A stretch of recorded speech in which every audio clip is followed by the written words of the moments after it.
Hello everyone, this is a lesson on GCSE Higher Maths, Paper 2. If you like the lesson, please subscribe so you can see more lessons like this one. And the first exercise I have on the screen is a question on geometry, angles and distance. Here I have the question 23 is you have 3 points, P, Q, and R, and a ship sails from P to Q, and then from Q to R. The Q is 12 miles from P, so the distance from P to Q is 12 miles. The bearing is 80 degrees. The R is 28 miles from the point Q, so the distance QR is 28, and the bearing is 155. So what we need to find here is the direct distance from P to the point R. And you see the two north lines that you have at the points P and the Q. So to answer this question, first thing to do is to find out the distance PR. So we may need to use the triangle PQR. The triangle PQR is not a right angle triangle, but we can find the angles. We try to find the angles, and especially the angle Q, because I can use the trigonometric rules, especially the cosine rule, and find the PR. So the missing angles here, because I know the bearings 80 and the two north lines are parallel, the angle 80 and the angle 100 are supplementary angles. So this angle is 100 because together make a total of 180. These are parallel lines. The two north lines are parallel lines, and the angle 100 and the 80 are supplementary angles. And now since we found the 100, and we already know the angle 155 degrees, we can find the angle Q of the triangle PQR, because the total is 360. So the Q angle is 105. Since we found the angle Q of the triangle and we know the two sides PQ is 12 miles and the QR is 28 miles, we can use the cosine rule and find the PR. To use the cosine rule, we start with the formula. And the formula is PR square is equal to the 12 square plus 28 square minus 2 times 12 times 28 times the cosine of the angle Q, 105. Doing the calculations and taking the square root, you find the PR is 33.2, and then we answer this question. So the distance PR is 33.2 miles. The other exercise is an exercise on combinations and probabilities. I have a 3-digit code, so I need to have 3 digits. digit 1, digit 2, and the digit 3. The first digit is a cube number. The second digit is a factor of 16. The third digit is an odd number.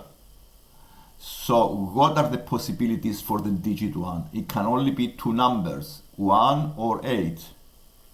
What are the possibilities for the digit 2? It can only be 4 numbers, 1, 2, 4, 8. These are the factors of 16. And what are the possibilities for the digit 3?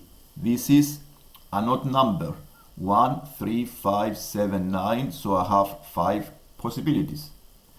To find the total combinations I can make using these numbers in a 3-digit code, I times the possibilities for each digit. So I do 2 times 4 times 5 give you 40 possibilities, combinations. And then to find the probability, the exercise asks you to find the probability of choosing an event. The event here, Liam tries a random code that matches the rule. So we have only one event, only one possibility is this from a total of 40. So the probability is 1 over 40 because this is one number out of 40. So this is the probability of finding the right code. So the next exercise is proofs. We need to prove that this expression is a square number, and a square number, as you already know, is in bracket squared. So in this case, we need to expand the brackets using algebra and simplifying the expression, and we need to be able and make it in bracket square because I'm looking to prove that it's a square number. So what I did here, I expanded the brackets, I added like terms, and then what I have here is a quadratic that can be factorized as x squared plus 12x plus 36. This is a perfect square. It can be factorized as x plus 6 bracket square. And this is a proof it is a square number. In this case, I use the identity a plus b bracket square is a square plus 2ab plus the b square. I use this identity to make it in bracket squared. And then I prove this question. The other exercise here is, I have here different numbers, some are decimals, and a square has an area of 0.25 square meters. Circle the length is centimeters of one side of the square. Now this is square meters here, so if you take the square root, then the side need to be 0.5 meters. Okay, so because the area of the square is side squared. So to make it a centimeter, and you already know that 1 meter is 100 centimeters, then you times this by 100. So 0.5 times 100, because this is 0.5 meters, and the answer is 50 centimeters. Okay, so to find the right answer here, we need to make it in centimeters from meters.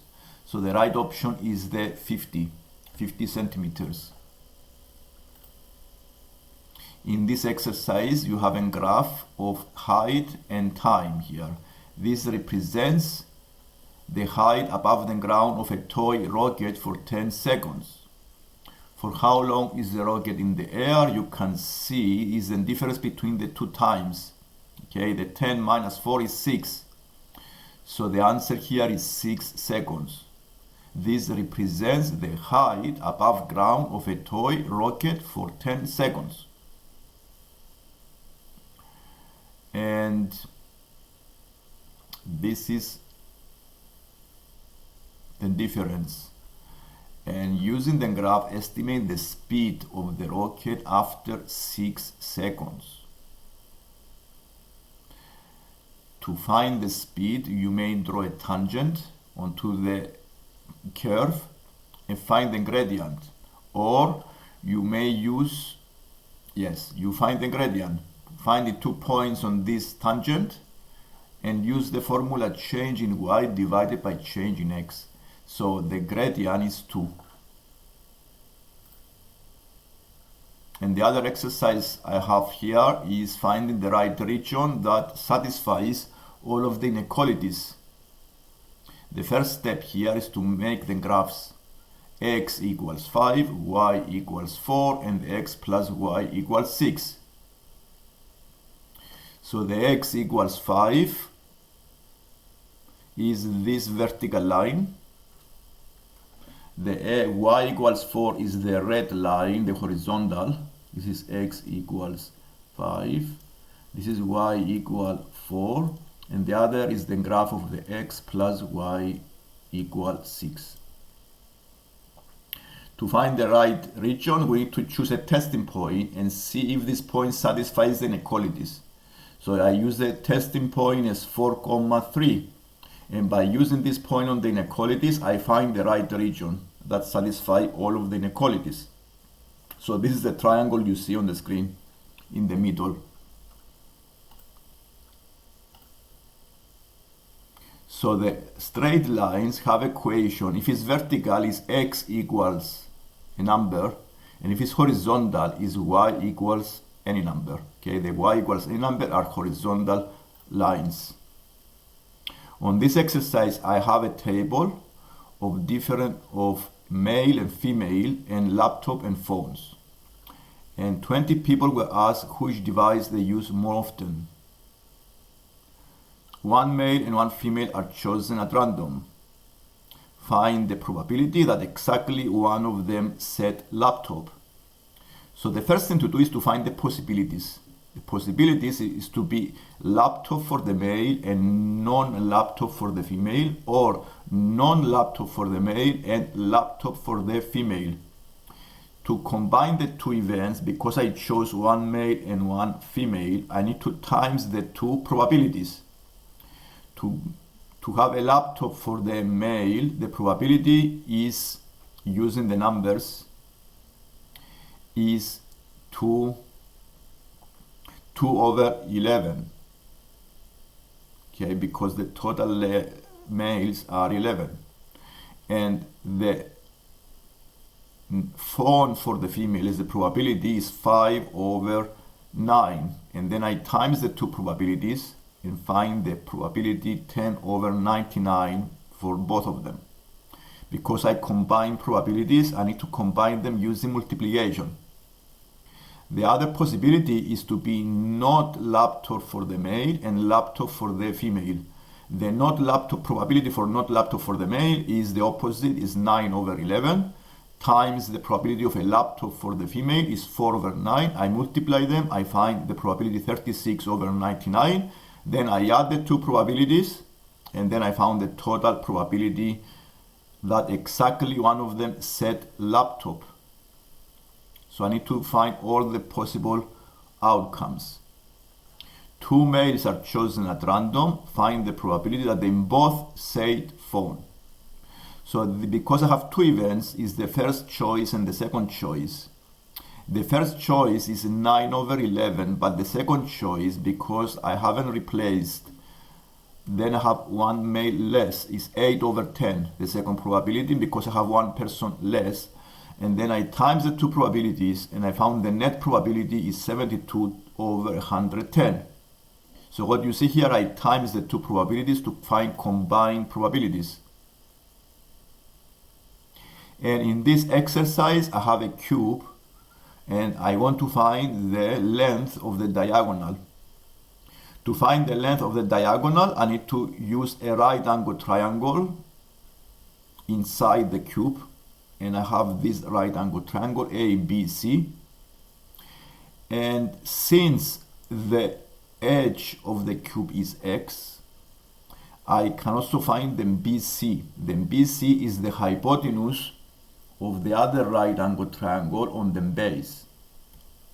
So BCD. If I use the triangle BCD, I can find the hypotenuse BC. So the BC is the square root of x root 2. Okay, this is the BC here. I use Pythagoras theorem and find the BC is the root 2 times the x. And since I found the BC, I can also use Pythagoras theorem second time and find the AC. So the AC is root 3 times the x. Root 3 times the x.